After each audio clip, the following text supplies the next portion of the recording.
That's right, but we can't officially have the opening without showing Nick Monticelli I every agree. year. That's the, annual flashback.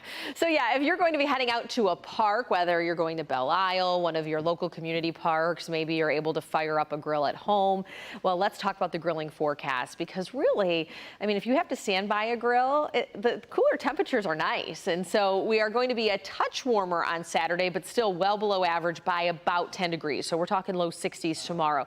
Sunday, cooler than average, but we're warming things up. The key takeaway here, I believe, is just the fact that we're staying mainly dry all the way through Memorial Day. And we do get to more seasonal conditions on Monday. It's just a slow, gradual warm up. Beautiful look in Belleville. We always get this spectacular sunrise coming out of Belleville, and here we are. And so at least we're getting a little sun.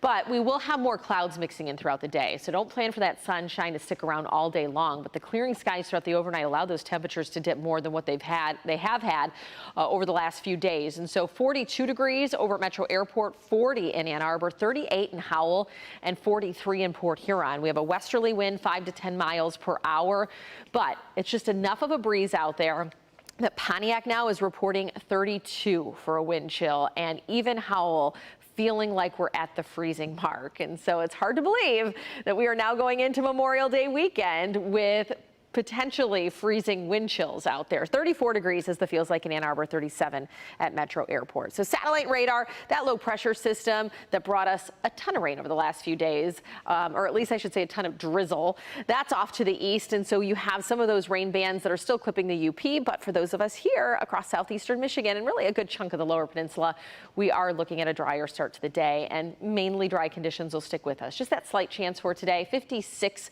the afternoon high, about 15 degrees below average.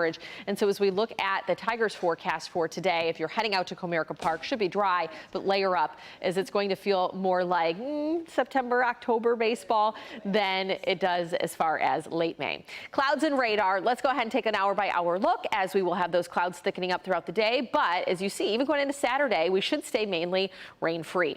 Movement Festival will be at Hart Plaza for the long holiday weekend. And so you see low 60s come Saturday, but we'll be in the mid to upper 60s for the second 2 days of the festival. So that's Sunday, Monday. Clouds and radar forecast showing that we get a little moisture dancing around us coming out of the east, and the bulk of the rain stays south and west of us. So I think if anything, that just pumps in a little cloud cover, but we will not have as much wet weather as we've had over the last several days. So as we look at your up north forecast, because it's a popular weekend to head up north, well, here close to home, as we mentioned, we're in the 60s, but that's going to be one of the warmer spots across lower Michigan, because Alpena, we're struggling to get to 60, likely mid to upper 50s throughout the long holiday weekend. Same for Mackinac Island, with a little more sunshine on Memorial Day. And then Traverse City will be a smidge warmer. We start in the mid 50s and get into the mid 60s by Monday. And then seasonal 70s returning in our 7-day forecast by the middle of next week.